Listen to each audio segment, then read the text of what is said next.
All right, good morning. It's tour day, and I'm going to walk you through though, so you get a sneak peek before everybody gets here at about 10. And just as a reminder, I'm on an open garden today that is part of the Hardy Plant Society's Study Weekend. It's an annual event that happens each year, and the locale of it migrates from different places along the West Coast. But so it goes Seattle and Portland, and then it alternates between Vancouver and Victoria. And it's hundreds of super avid gardeners that are going to be coming through, touring tons of gardens this weekend, and attending lectures, and really just it's a horticultural immersion. So anyways, I'm on the Friday tour, and since so many of you won't be able to be on that tour, I thought I'd give you a little walkthrough.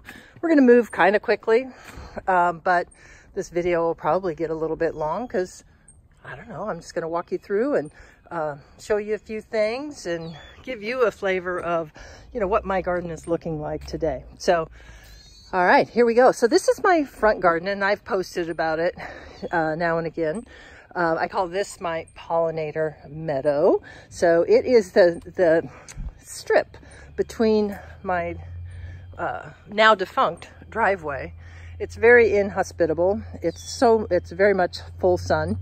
And I don't have a lot of full sun. So anyways, I have allowed, a self-seeding verbena kind of go to town in there. I edited it somewhat, but it is, it's very rambunctious, and the pollinators just really love that.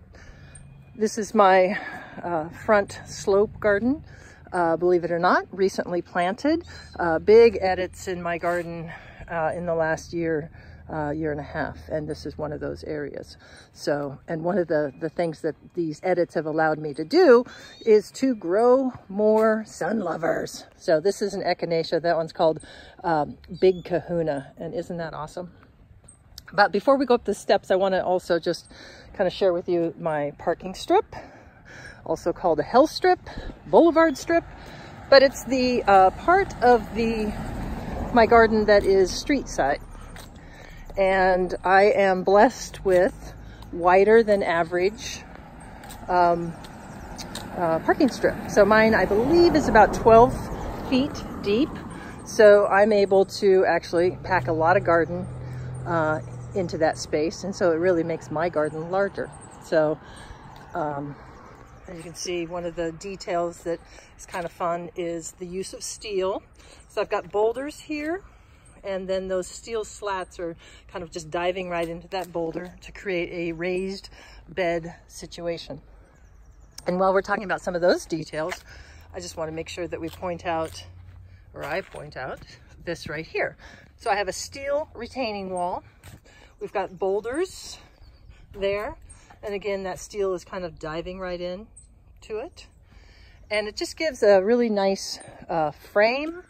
It makes the planting bed a lot more effective, keeps the soil in place, just gives me a much more hospitable place for gardening. I've been a big fan of adding sedums and succulents around many of the edges in my garden, and this is one of my most developed sections. These are just a variety of hens and chicks, and they're just kind of cascading over the edge of that. And I really like the look, and they're super tough, very drought tolerant. And so at other points where the edges aren't quite as filled in, that's kind of where I'm going with it. So, and again, I'm still out on the sidewalk, so I guess I better get going. So here we go, up the steps, front entry, and one has a choice here. One can go down that path, or pause in this seating area here. I'm gonna go right over here because we're emulating what that tour is gonna be like today. And so people are gonna be able to come over here. They're gonna look down, but I'm gonna say, no, one way. This is a very narrow path. So it's nice to see it from this end, but we're not gonna traverse this way. We're gonna have people come the other direction. So this seating area is one of my newest sections, and I just love it. I love the neighborly feel. I love sitting out here. I love having a variety of different seating areas that are comfortable in different types of weather. So this is a great one for the morning. More containers, big containers. And I really like the color scheme that's developing on that one. All right. Front porch containers. Yellow door, I love my yellow door. And let's go down this, what used to be my driveway. So this is, once upon a time, used to be a driveway. Doesn't really look like that now. There's my friend Joanne. She's going to be helping me out today. But this is 10, again, I think 10 or 12 feet wide, a driveway's width. And I've got the steel edging here, and I've posted about this different times, but I've got a curvaceous line, steel edging, and planted just very lushly. Again, this is a relatively new part of my garden as well. This is the event today. I'll put that sign out shortly. But there we are looking down the other way. So this is my, what I call, it's on the south side. It's my side yard garden. And again, it's really narrow space. And in narrow spaces like that, when you kind of undulate or you add a curve, it really can serve to make it feel bigger, more dynamic, more interesting. So, and then here we are. This is, you know, my studio, which we'll see here momentarily, and our dining area. And we come through, and there's where I work. It's my studio. And here we go. This container, I'm pretty pleased with the way it turned out.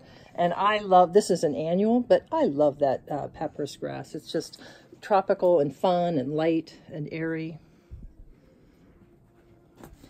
And that bed over there. And then we go here. And then I'm going to just step up on my little decklet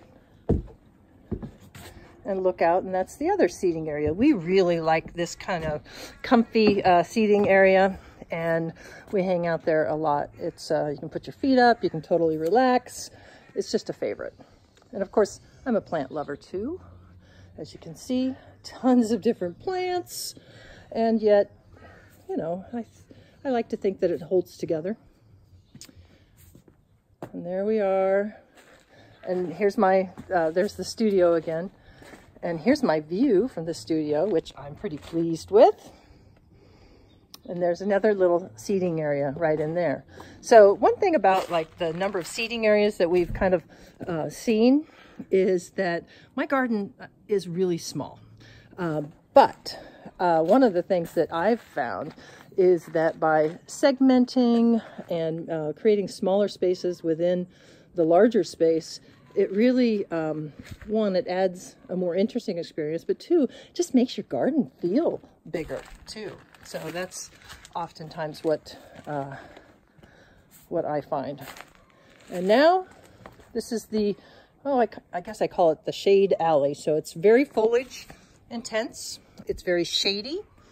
This is on the north side of my house, and we've got trees up there. I've got a loquat, I've got a Stewartia rostrata, big shrubs, and just tons of foliage plants, ferns and hostas and rhododendrons of unusual types. And then we go along, hydrangeas, a Fatsidera, another mirror, which I didn't really mention the mirror that we passed a little while ago, but I like mirrors. And so let's, I'm gonna wave to you if I can. Hi. Okay, and then there we are.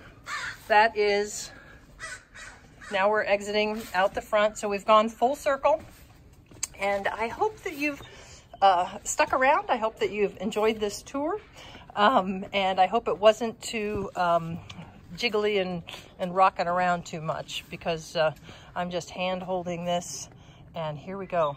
There's my friend Joanne. Wave, Joanne.